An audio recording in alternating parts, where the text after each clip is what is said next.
Γεια χαρά σε όλους! Μαρμελάδα κολοκύθα λεμόνι. Μπορεί να γίνει με ξύσμα από 4 λεμόνια για έντονη γεύση, αλλά και με 2 για πιο απαλή. Θα δείτε την απαλή εκδοχή της μαρμελάδας. Σε 2 κιλά κολοκύθα άσπρη θα χρειαστώ ξύσμα από 2 λεμόνια. Κόβω την κολοκύθα σε αρκετά μεγάλα κομμάτια. Θα χρησιμοποιήσω ραβδομπλέντερ κάποια στιγμή, οπότε δεν έχει σημασία πόσο μεγάλα θα κοπούν. Για 2 κιλά κολοκύθα θα χρειαστώ 2 κιλά ζάχαρη. Θα ρίξω τώρα στην κατσαρόλα 1,5 κιλό και θα κρατήσω για το τέλος το μισό κιλό. Προς το τέλος της διαδικασίας θα καταλάβεις το γιατί. Θα ρίξω νερό, περίπου 2,5 φλιτζάνια είναι καλά. Θα βγάλει αρκετά υγρά και η ίδια η κολοκύθα. Αν πέσει και λίγο παραπάνω δεν πειράζει. Θα κλείσω το καπάκι και θα το αφήσω μέχρι να βράσει.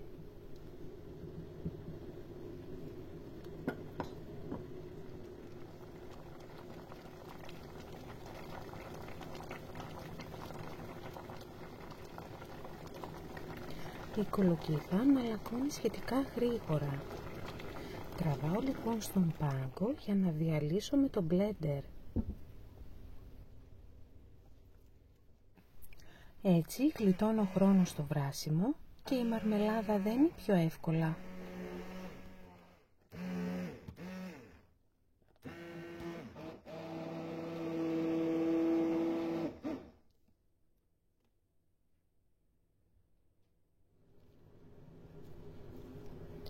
Προαιρετικά 2 με 3 φύλλα αρμπαρόριζας στην αρχή θα δώσουν ένα σκούρο χρώμα και ένα ελαφρύ άρωμα στη μαρμελάδα. Έβαλα και μία βανίλια.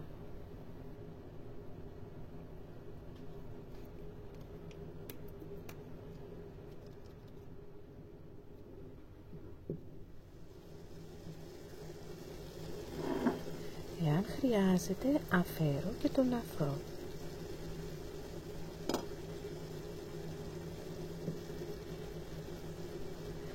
Όταν το υλικό μας αρχίζει να βγάζει μπουρμπουλίδρες, βλέπουμε ότι πίζει και γίνεται μαρμελάδα.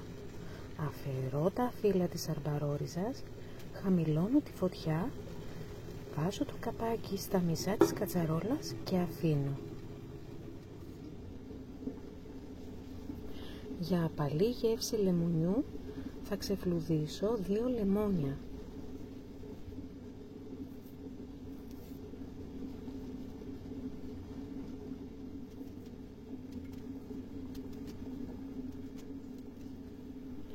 Εγώ για να πάρω ξύσμα από διάφορα εσπεριδοειδή και τη φλούδα τους, χρησιμοποιώ πολύ συχνά το μπλεντεράκι. Πραγματικά είναι πολύ βοηθητικό.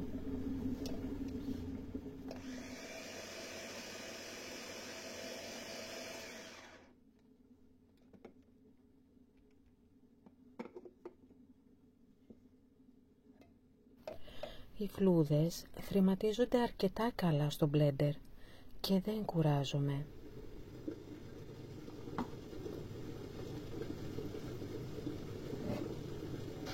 Σε ένα κατσαρολάκι ρίχνω 1,5 φλιτζάνι νερό.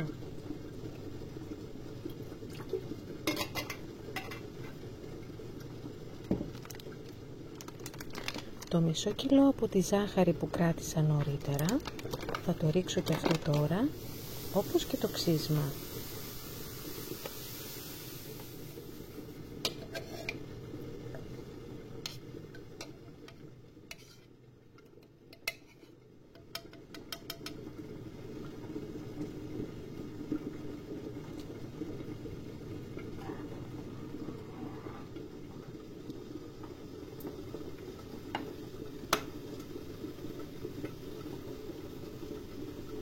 Θέλω να φτιάξω ένα σιρόπι λεμονιού.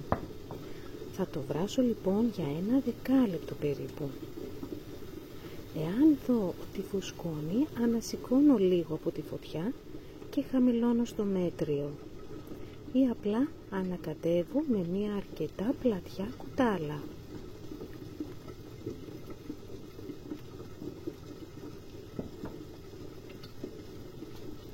Αφού περάσει το δεκάλεπτο, θα ρίξω το σιρόπι λεμόνι στην κολοκύθα.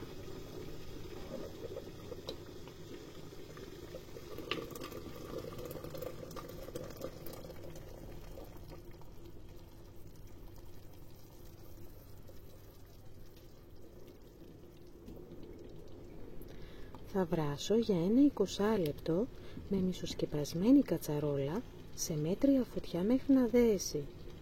Έπειτα σβήνω τη φωτιά και αφήνω στην άλλη μέρα. Έτσι το λεμόνι θα βγάλει όλο το άρωμα.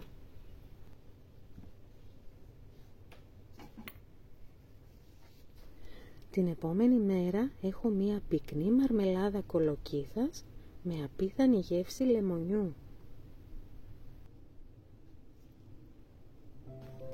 Για εσένα που αγαπάς τα ισπεριδοειδή, με αυτή τη μαρμελάδα θα ξετρελαθείς. Η κολοκύθα είναι αρκετά οικονομική σε σχέση με τα ίδια τα λεμόνια και μπορείς να κάνεις αρκετή ποσότητα με μία κολοκύθα και λίγα λεμόνια. Εάν έχεις πολλές κολοκύθες έξω στον κήπο σου, μπορείς να δοκιμάσεις και με πορτοκάλι και με μανταρίνι, με τον ίδιο τρόπο. Αυτή εδώ την έχω φτιάξει με 4 λεμόνια, χωρίς αρμπαρόριζα και έχει πολύ πιο έντονη γεύση. Το άρωμα και το χρώμα και των δύο είναι απίθανο. Εάν σου άρεσε το βιντεάκι, θα χαρώ πολύ να κάνεις εγγραφή και να πατήσεις το καμπανάκι. Θα χαρώ πολύ επίσης εάν το μοιραστείς με όσους αγαπάς. Εάν θέλεις, γράψε και ένα σχόλιο, έστω μία καρδούλα, βοηθάει πολύ. Σε ευχαριστώ πολύ για την παρέα και να είσαι καλά.